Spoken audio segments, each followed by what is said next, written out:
I remember one very horrendous incident during the war, which by now I think has been forgotten.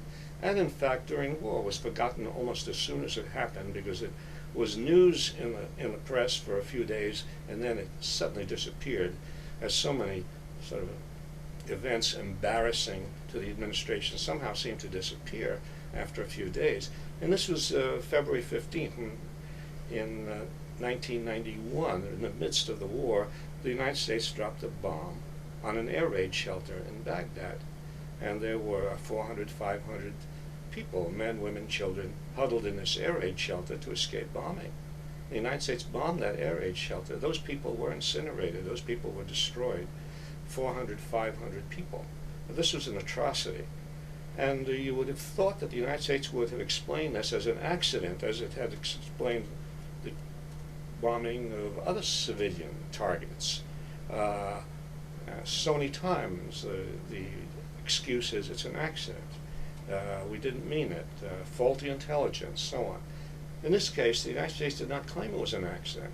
The United States claimed that it deliberately bombed the air raid shelter because there were military facilities there, electronic equipment of some sort. Well, of course, there's a question, the moral question. If there are 400, 500 innocent people in a place where there are also military facilities, do you accept the fact that you'll kill them in order to destroy military facilities, especially since the war is all on your side and there's no chance of you being defeated, and whatever military facilities there are certainly not going to turn the tide in the war? I mean, that's one question.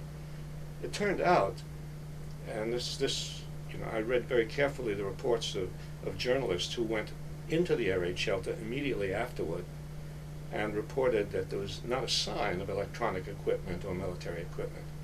Now, I cite this one incident because I think it illustrates the amount of deception that went on during the Gulf War, deception about how much human damage we were doing, and deception that has continued for a very long time.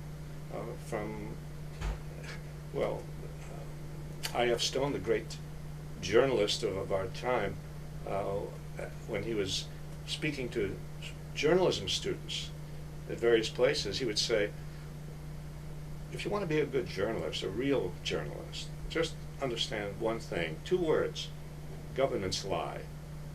And historically this is true, not just the United States government, governments in general.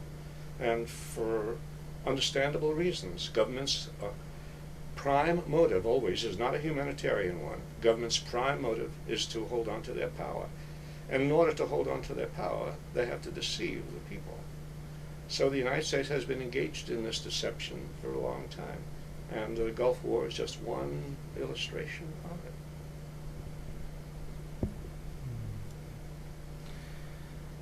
Can you talk a little bit about your understanding of the specific targeting of the water infrastructure, and then the way the economic sanctions affected or exacerbated that situation afterwards?